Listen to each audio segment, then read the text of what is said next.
So after they cleared it out and they stopped the fire, you guys went back in and kept on Yeah, dancing? we went back and party, man. Wow. And fire is not going to stop you from partying in the loft, nor the winter. We just come down there in the blizzard.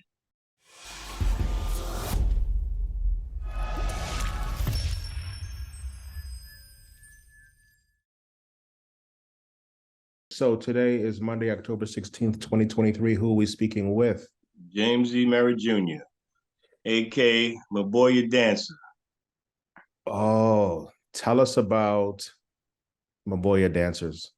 Well, Maboya Dancer started out, we were hanging out one day and this DJ was killing it. And then we just linked up and he had different chapters like of Maboya Dancers. We were the Long Island chapter, then they had the Brooklyn chapter, and sometimes we all get together at the same party or different parties. But we were more basically the main characters of the Maboya Dancers.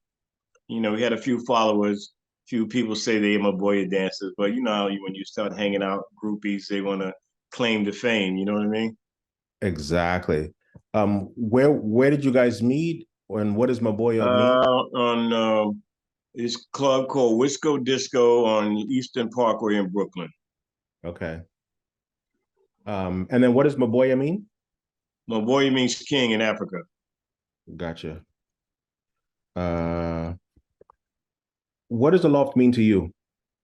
The love means wow, everything. I mean, you know, it was just like you live for that moment every Saturday. You know, no matter what you do, Monday to Friday, but when Saturday comes, it's just like Patti LaBelle. I got to keep on dancing because music is my life. And when Mm-hmm. you hit that floor and the lights, drop a tab of acid, and it's on and popping. Mm. You know, everybody had a vice. You know, they didn't sell liquor there. It's whatever you brought with you. That's what you know, you partaked in. Uh, Hang on, I have a whole bunch of questions. Tell us about the first time. Describe for people the first time you went to the loft. How Well, did the you? very first time I went to law was in 1970, Okay. and I couldn't get in. Ooh, what happened? So, you know, they would pick and choose. You're familiar with Studio 54, right? Yeah, yeah. You know how Steve Rebell used to come outside and pick people who he wanted to come in and so forth. Well, Loft was the same way. And if you didn't look freaky enough, or you didn't look hip enough, or you just didn't look the look that they was looking for, you wasn't getting in. So I don't know what look that I had. They didn't get me in, but all my friends got in, and I didn't get in. So I had to sit my ass in the car in the summer from 12 midnight till about 8 the next morning, blazing hot. So I said, the hell with this place. So I never went back. And then I went back again in 72 and been going ever since. You know, I used to get people in. I used to have people wait for me outside to get in. You know, they would come from all around the world, people from Paris, Germany, and they would sit there and wait till I come to get them in. You know, it was $4.99. You get a penny back after you give them the $5, and over the years you go there. It's a big water cooler jar you put pennies in, and over the years you fill that shit up, man. And each penny represents $5.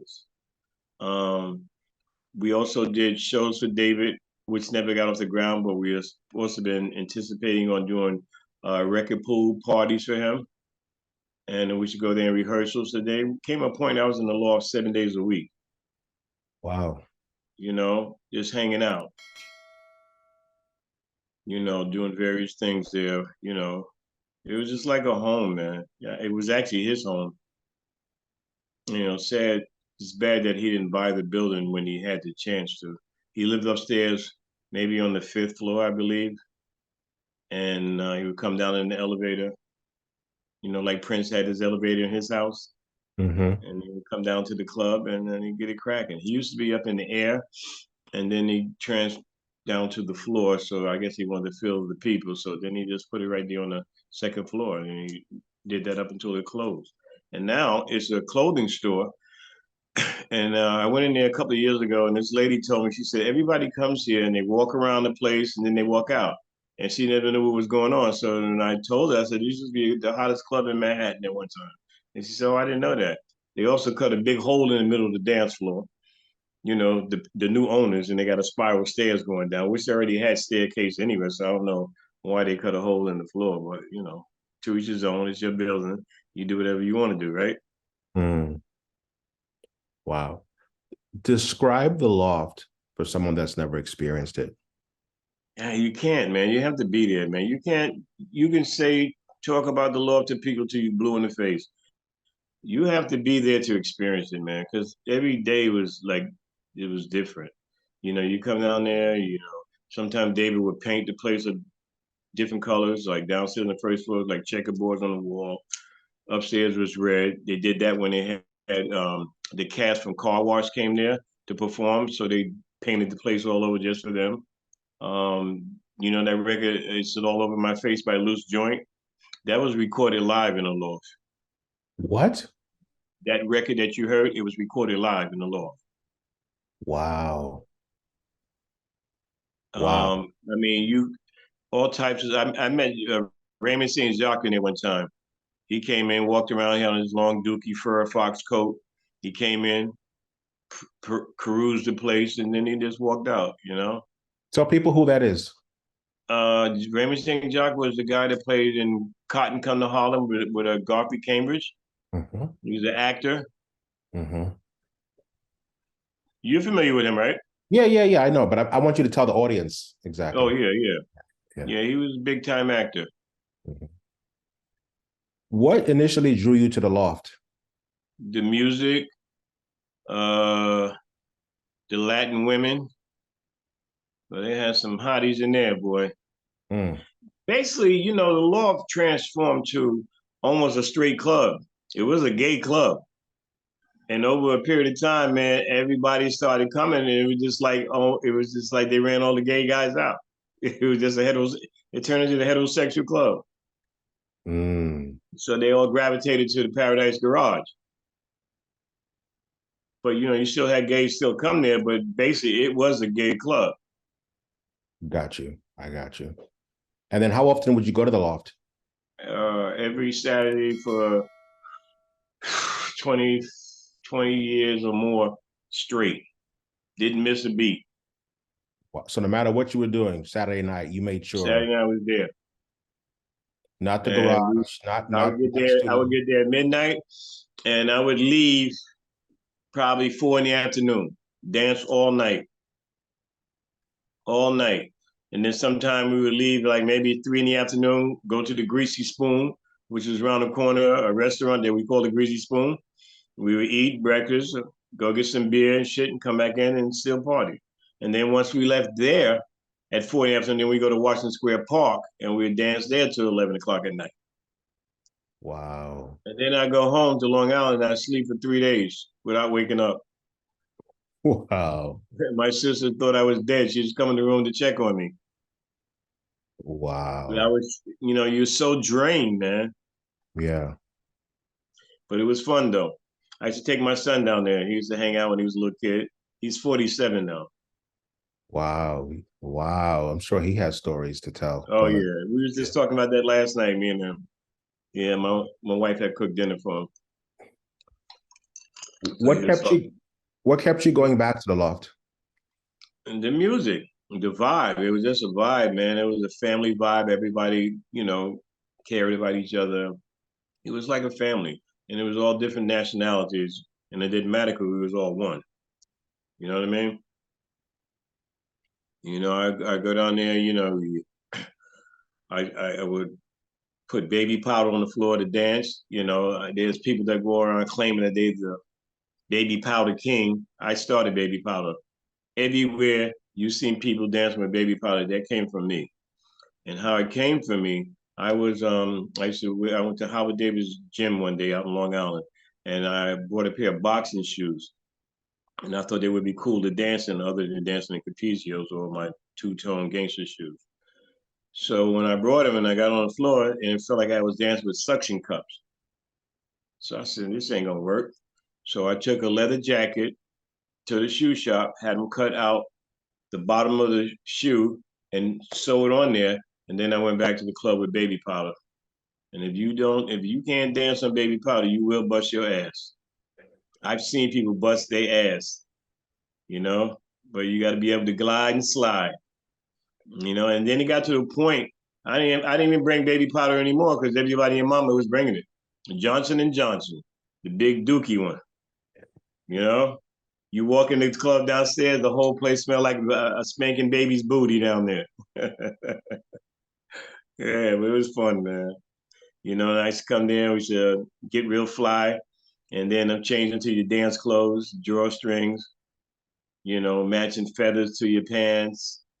You know, man, you know, I started a trend down there, man. You know, a lot of people want to take claim of that, but my crew started that whole trend down there, man. You know, people would come there and they would, you know, change. They would come in there and just dance with the clothes that they wear. And then after a period of time, people would come down there with their bag and they would go change. I always hung out in the girls' bathroom because the men's bathroom was always flooded for whatever reason. And I would always go in the girl. It was like co-ed in there. And I started that. Everybody started going into the ladies' room. I even got a picture of me in the ladies' room, taking a picture with 4 girls in there. I still have that picture to this day. I walked in there and they looked at me and they're like, I said, hey, that bathroom is water. I'm not changing my clothes in no puddle of water. So I go in their bathroom. So they said, well, let's take a picture. So I took the picture and when I still have it to this day on my album. Oh, I gotta see. You gotta text me a photo of that picture. Oh, okay. Um, Now there were many locations and variations of the loft.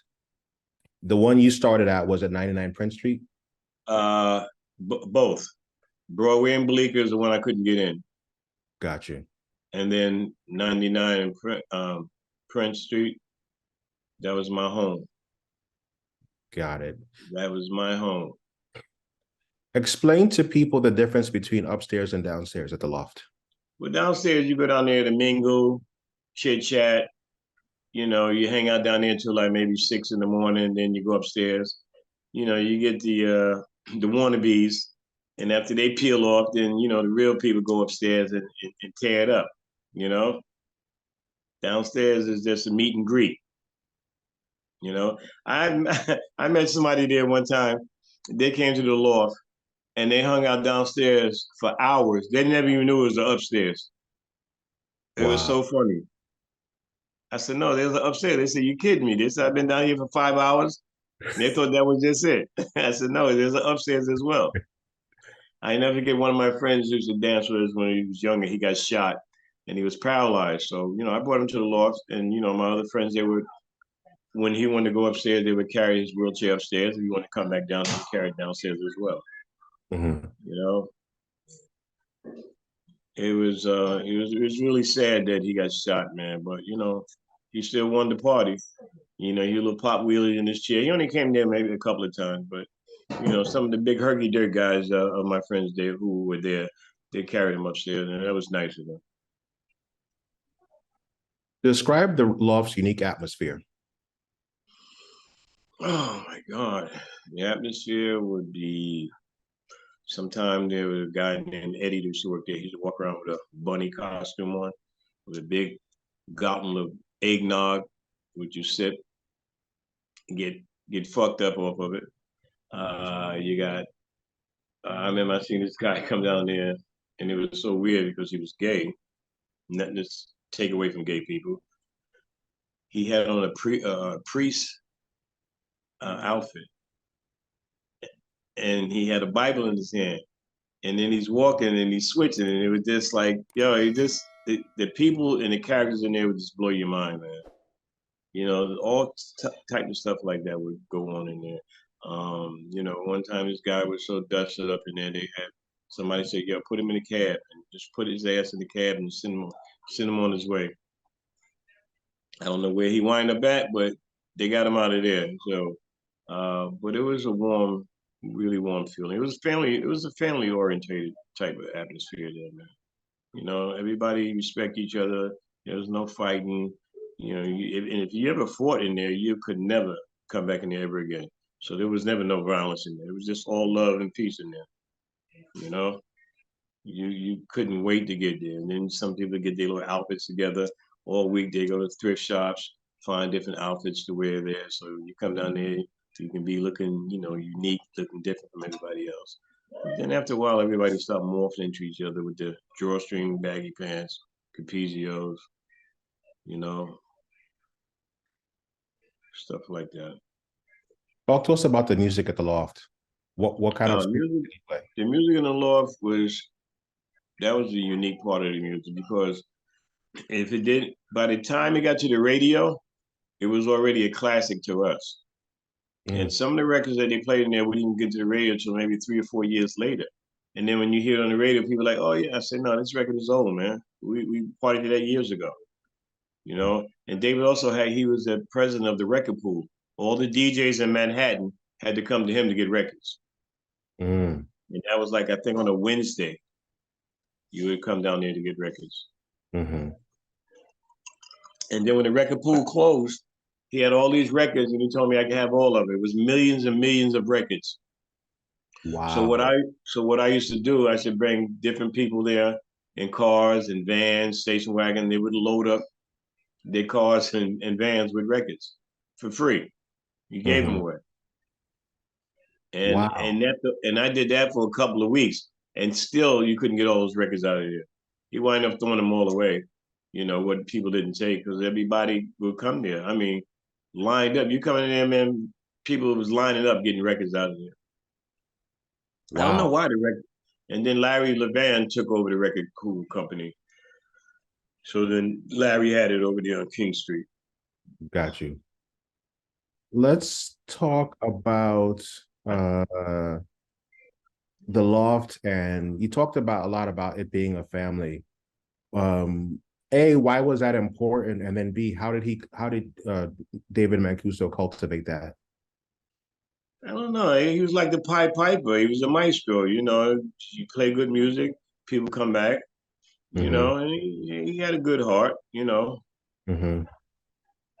A lot of people gravitate to David. Mm-hmm. Uh, so we talked about the music, we talked about the experience, we talked about the location. We talked briefly about fashion. Before everyone started looking the same with capezios and drawstring pants, describe the fashion at the Loft? How would people come dressed up? So some would wear their Sassoon jeans, Calvin Klein's, mock necks, Mm-hmm. shorts. But me and my crew, we wore zoot suits, attire, baggy pants, top hat, not top hat, yeah, Al Capone type hat, Stetson, Mm-hmm. two-tone shoes, quarter vans, pinstripes. We'll come in like that, but we'll change into the drawstring. Got you. Got you. And then talk to us about the DJing. When I think about a traditional club, the DJ will peak the night at a certain point of the night where it's the pinnacle where everyone's like losing their mind. Did that did that happen at the Loft? And Oh, did that all the happen time. Yeah, multiple all times the time. throughout the night? And Yeah, just like yeah. when was the peak of the night, or the multiple times that he peaked it? You would peak round about between 4 and 5. Okay.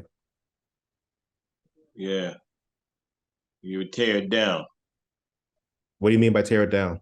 I mean, you get into it. Like in the other club, he used to have bubbles coming out of a bubble machine. But Monboya used to do that also too. Mm-hmm. Got it. Got it. Uh, what was your relationship like with David Mancuso? Uh, it was cool. I mean, we wasn't super tight, but we was friendly toward each other. You know, like I said, he had um record pool parties for different celebrities, and we were a part of that, but it didn't really transfer to us being there with them all the time. But we Mm-hmm. was there just hanging out, um, you know, rehearsing for the big shows, which never happen. Mm-hmm. You know, he'd take us out to dinner and lunch. Different his favorite restaurants, Italian restaurants at night where we go there and hang out. But then at some point, it was just strictly coming there, hanging out, partying, and then we wasn't coming down there. At least I wasn't coming down there no more during the week. You know, Got it.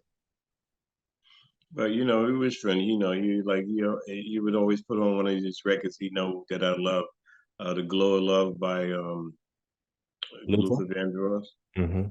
And for some reason, he always knew I was in the house because when he threw it on, boy, that and "Love Is the Message," which was our dance when we was with my boy at dance. That was our theme song. Really? Yeah, man, "Love Is the Message," man. I still play that. In fact, I mixed that with Harold Melvin, the Blue Notes, "Wake Up Everybody," a cappella, Mm-hmm. and then I come right into the break part of "Love Is the Message." Mm. And yeah, Dave used to mix, and then he stopped. He would just play the records till it end and start another one. And I Really? don't know how that happened, but he used to mix.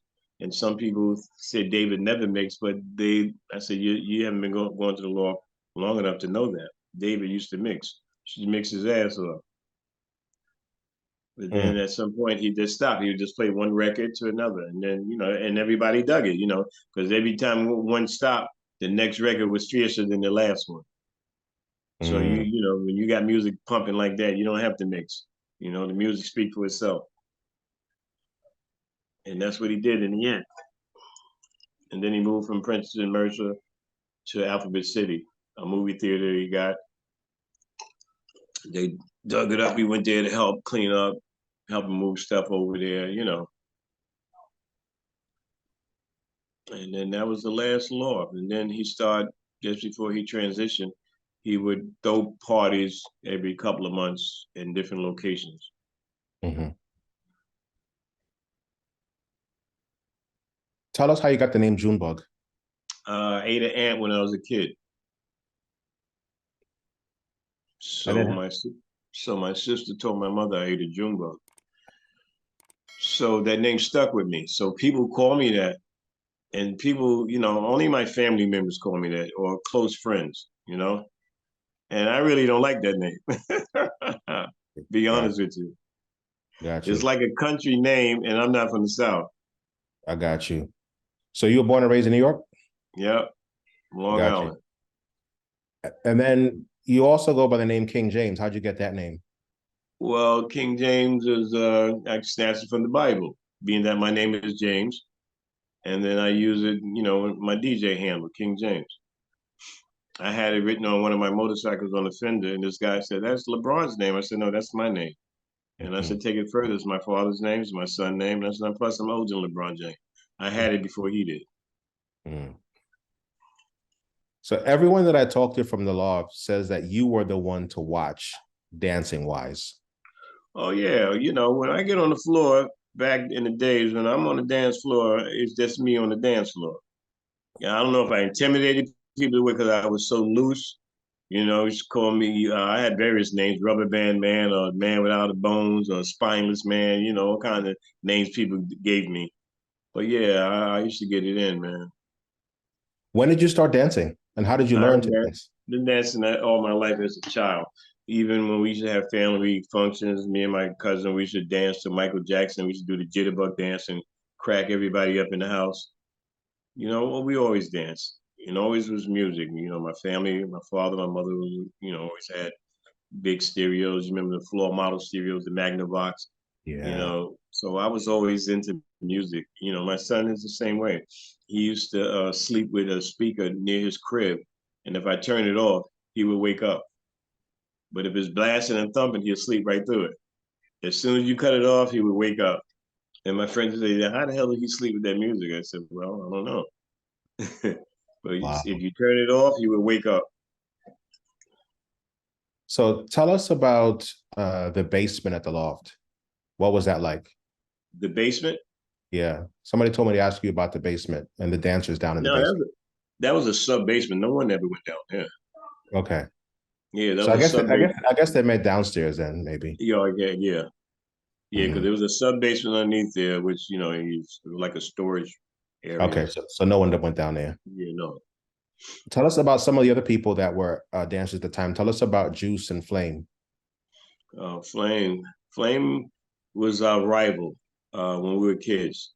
He was in the City Steppers. We were my boy dancers, and then over the years we became so close, man, like we were brothers.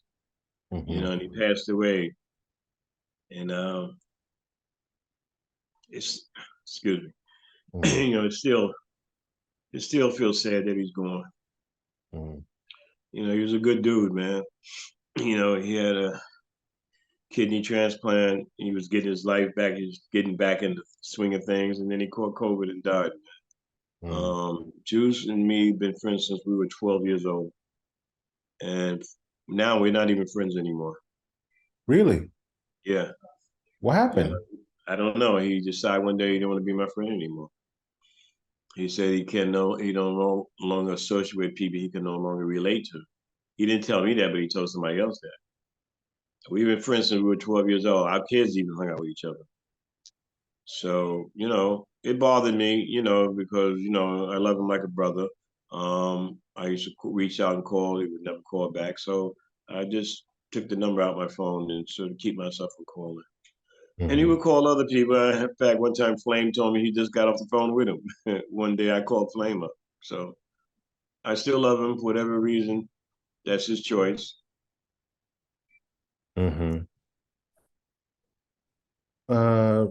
Talk about celebrities at the Loft. Who came through? Eddie Murphy came through at the end, which I know him from Long Island before he even got big. Wow. What's her name? What's the Spanish girl name? She came down there a couple of times. She played in The White Man Can't Jump. Oh, Rosie Perez? Yeah, she came through. Man. A lot of those people, rerun from What's Happening came through with his boys, the Lager dancers. Wow. And one of my friends, he said, "Oh, we're gonna dance your ass to death." And rerun danced until the party was over. And the person who told him that, he was in the corner somewhere sleeping. It was so funny. I said, "You talk all that shit about rerun, and he outlasts you all night." Yeah, and he had on the same attire that he wore on the show with the red tam and the suspenders. Yeah. And he came down there with those the pop lock and dance that was on Soul Train. Yeah. They came down there with that same attire, and that's all they did all night was that dance. It was kind of funny. It was kind of funny because nobody in there was dancing like that. We get loose in there. So let's take a step back and talk about the New York City nightlife at that point in time. The Loft wasn't the only game in town. Compare and contrast the Loft versus Paradise Garage versus Studio 54. Well, Studio 54, that was big time celebrities there. The Garage, Larry Levan used to work the lights in the Loft before the Garage opened up. And before that, they had a club called Reed Street. So, everybody, like you go to the Garage on Fridays and you come to the Loft on Saturdays. Then they have parties at the Loft, Garage on Saturday as well. So it's like different crowds, different people go to different parties. You know what I mean? And the very first membership of the Garage was free. Really? Yeah, it was free. It was a card with the steps on it. I mean, the fire escapes on it, just like West Side Story. Yeah. That's what the membership card used to look like. And the dance floor was the coat check. It started from there, and they build their way out to where they became. And they have sawdust all over the floor. Did you ever miss the Loft to go to the Garage, or you were always loyal to the Loft? Nah, I would never go to the Loft. It's my home. I would never go to the Garage on a Saturday. I used to go on a Friday, but then I stopped going. But I would Why'd never you stop going? Well, after a while, it was just getting too crazy. It was just too crowded. I mean, I don't like being in a place where there's a million of people. You can't even move. You can't dance. You know what I mean? You're just standing there rocking. You know what I mean? And then, I would always make my room. I start getting loose, and I clear an area. Hmm. But the loft it was just home, man. It just felt right, felt good. You know, garage is okay if that's what you was into. Describe your dance Right. style. Huh? Describe your Acrobatic, dance. Yeah. acrobatical freestyle, Oh, contortionist, all explain rolled that. in. All well, you know what a contortion is, right? Yeah. And you know what an acrobat is, right? So you Yeah. combine them both together. Wow. Is there a video of you dancing back in the day? That's the thing. You couldn't have videos there. I had this girl came down there one time with all her cameras. She was going to use me as a project at her college, and she came down with all her equipment, and they wouldn't let her come in. And she was so pissed with me. I thought, I had the juice, but apparently I didn't. So she couldn't come in there with her shit. So she had it all lined up outside. But there was that. If they had videos and TikTok and all that when we was coming up, I would have cornered the market in there. I'd have been a millionaire. I probably wouldn't be here talking to you right now. You Right. know, Right. but we didn't have all that access to the media and all that the way they do it now. Oh man, Hmm. I would have killed it, man. Mm. Would have killed it. None. What's your most vivid loft memory? Mm, gee. Oh, when it caught on fire. What? Yeah, it caught on fire. It didn't burn. It was a smoke fire, and it was so funny. We all down there dancing. The place was smoking up, and we thought maybe it was a fog machine. The place was literally on fire, and it was smoked up. And what made us realize it was a fire because the firemen were in there with their hats and their flashlights, and we were like, "What the hell?" And they made everybody get out. And I had a shearling coat. You remember the shearling? Yeah. And that shearling hat, which I got for Christmas. And I said, I'd be damned if I let this shit burn up. I went right to the coat check and got my shit and went outside. Then I go outside. I had a Trans Am Firebird, and this girl was standing on top of my car. My car was gorgeous. It was chocolate brown with metal flakes in it, and she's standing on it. I said, "What the hell are you doing on my car? I'm trying to see the fire." I said, "If you don't get off my car, you're gonna be a fire." She literally just stood on my car looking at the building. Like, you know what I'm saying? Like there was other hoopties out there, but you're gonna get up on my shiny shit and stand on it. Yeah, that was a wild night. And after they cleared it up and we went back in and still partied. But I did not leave it out my shearling. Yeah, I didn't leave out my shearling hat and coat. So after they cleared it out and they stopped the fire, you guys went back in and kept on Yeah, dancing. we went back and party, man. Wow. And fire is not going to stop you from partying in the loft, nor the winter. We just come down there in the blizzard. A What? blizzard. I come from Long Island in the blizzard. That's to go there on a Saturday. Rain, sun, and shine. We were there. Wow. With nothing. And then once in a while, Dave used to throw a New Year's party. It was free. You're not gonna miss that. So I don't care if it's a blizzard. Yeah. You're coming. Talk to us about the friendships you developed at the loft. I still have them to this day. Really? Yes, and some of us old. I'll be 70 this year, by the way. Mhm. And I have friends that's still friends to this day. And in fact, I went to a party this summer and I saw a few of them there. I almost didn't recognize them, because we're older now, and some of them hadn't seen in a long time. And I was like, wow, they remember me, but I didn't remember some of them, Mm. until they said it. I was like, wow, because everybody changes. You get gray, Yeah. for whatever reason, your appearance changed. And I was like, wow. But yeah, I still have friends from to this day from the Loft. They're still, Talk to us about dating at the loft. oh my God, please. Hey, remember that record she had made, Take Me Home? Yeah. That says it all without getting into details. Understood. Understood. So you were busy. You were very Yeah, busy. yeah, Especially as a popular dancer, you were very busy. Understood. yeah. Well, they always say, do you make love like you dance? I said, well, there, they wouldn't stay in.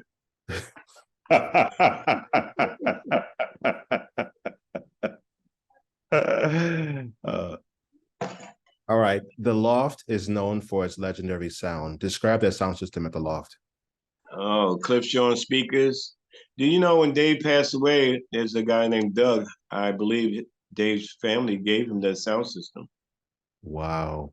Yeah, that was a man. My system in my house is sounds just like it. It's not Cliff Sean, but it sounds like it, man. Nice and clear and crisp. Dave's shit was impeccable. Larry's music was loud. You know, Stephen was a Richard Long system. It was a nice system. Don't get me wrong, but David's shit was like, man, you can hear somebody farting in there. If they're on the record farting, you can hear it. That's how crisp and clear his system was. Wow. So the sound quality was amazing. Oh, the best, the best. What's the biggest misconception about David Mancuso?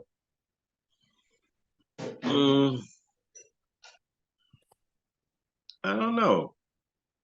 I don't know anybody had a misconception. Oh, he is who he was. You know, he looked like Charles Manson. Right. He did. You heard that before, right? Yeah, I heard that before. Yeah. Yeah, he looked like Charles Manson. Yeah. Yeah. You know, and like when he had when he had his equipment up high, looking down on the floor, you didn't know it was a man or a woman because he had long hair. And while he's on the turntables flopping back and forth, is you see his hair just flopping, and you don't know if it's a girl or guy, you know, because that's all you see is his hair just flopping all over the place while he's up there DJing. Yeah. But yeah, David was who he was. Everybody knew who he was. There was no misconception, at least on my part. And I don't think anybody else. How would you describe his DJ style? For a white guy, man, you thought he was a black dude, man. The music that he played. It just that's I think that also attracted a lot of people. You know, him being a white person playing music like that. You know, you thought it was a brother playing that music until you look up and saw him, like, whoa, yeah, David. Yeah, I don't know. He had an ear for music, man, and he knew just what to play and when to play it. How did the Loft affect or influence your taste in music? A great deal to this day, still, you know. I play a lot of stuff like he played. I like if I have a party, I'll start off like he started off, you know, light music, you know, eclectic music, jazzy, classical, and then at some point you just break right into the shit, you know. And I still play like that to this day. I give him props on that. How has the Loft influenced today's club culture and music scene? Uh, Today's culture, I don't think, because these kids, they don't, you know, they don't dance. They just stand around.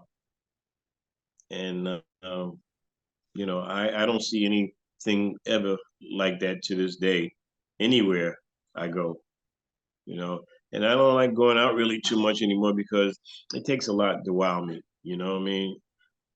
You play these records, I'm at home playing the same music all the time. So when I go to a club and they're playing the same shit at home, I mean, you know, it's not no wow factor. You know, I want to hear shit that I ain't heard.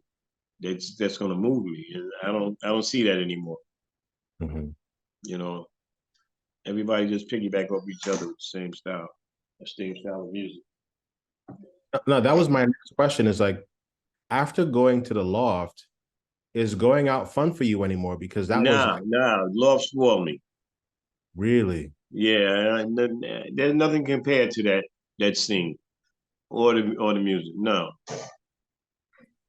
And me and my wife, we discuss that sometimes too. I tell her when I go out, I just like just don't move. So you're not gonna go out anymore because it's not like that. I said no, but just don't move me, man. Was your wife a Lofty too? No, she went to the garage. Got you. What was your reaction when the Loft parties ended? When the party ended, I wasn't going anymore. because after I got a certain age, started having kids, and I left all that scene behind.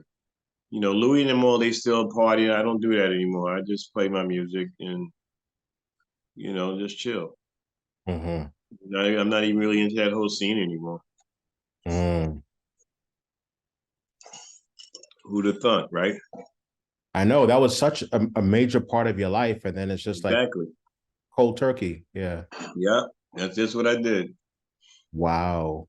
What was the turning point when you had a kid, or just like you had a family, or No, what? after a while you change, you get evolved, and then after a while you just can't dance to the same music over and over. Like going back to my roots, when I used to come on, everybody get nutsy on the floor, and I Yeah. hear it now that just Yeah. Yeah. unless unless you zhuzh it up with your own mix style and add something to it, like I do. I like to add a lot of stuff to music when I'm mixing. Mm. Like I say, like Teddy Pendergrass, "Your Love Is a Message." That shit sounds so hot together. With the Or the Wizard of Oz, or mix the Wizard of Oz with "Love Is the Message." ooh. I drop my house on you, you little pretty, and then you come in, Mm-hmm. with the bass and the drums. Mm-hmm. Would the loft work today? Huh? Would the loft work today? Yeah, it would. It would still work today with the same people. A bunch of Mm. old folks out there dancing.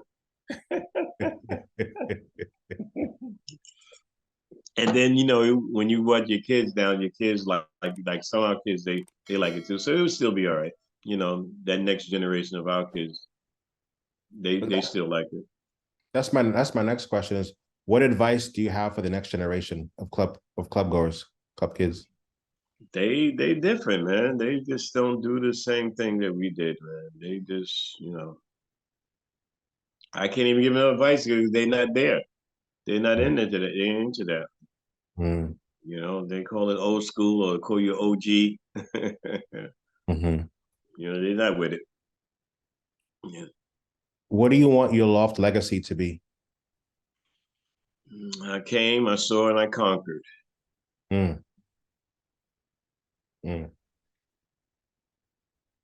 Is there anything that about the loft that I didn't ask that you want to talk about? The people, the parties, the vibe, the family, the community, the sound, the fashion, the celebrities, the Nope, building. you hit all factors.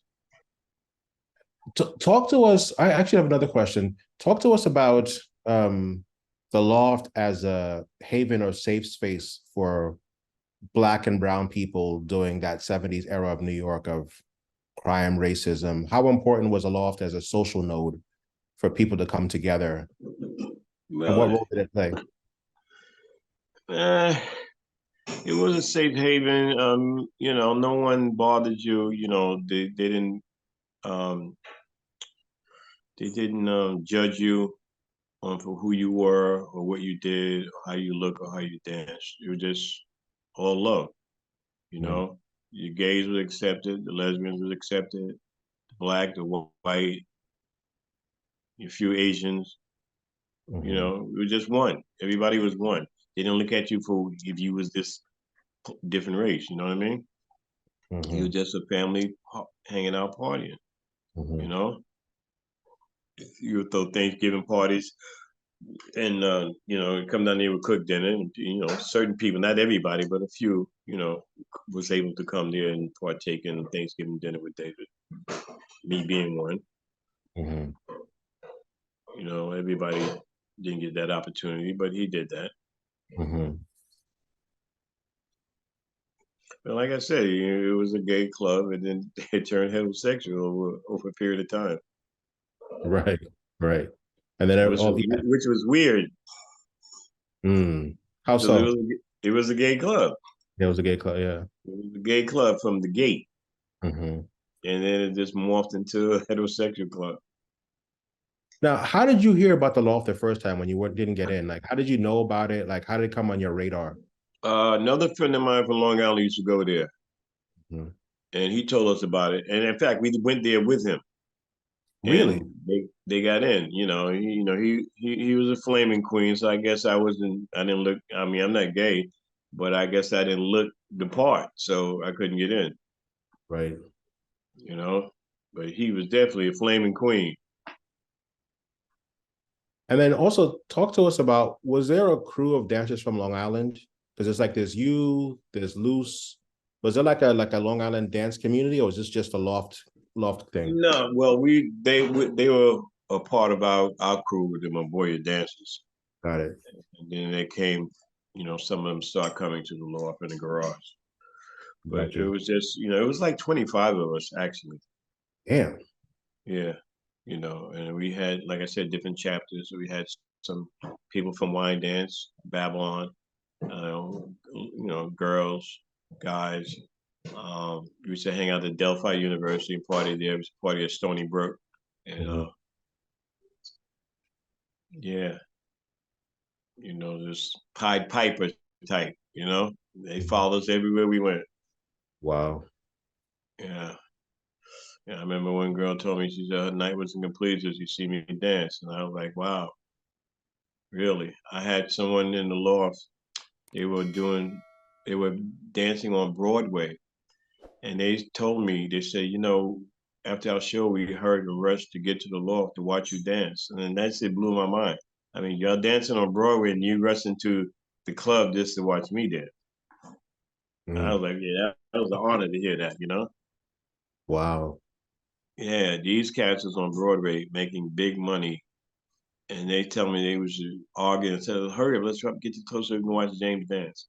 And they told me that, man. I was like, with a little crocodile tear in my eye when they told me that. It's like, wow, you never know who's watching you, man. Yeah. You know.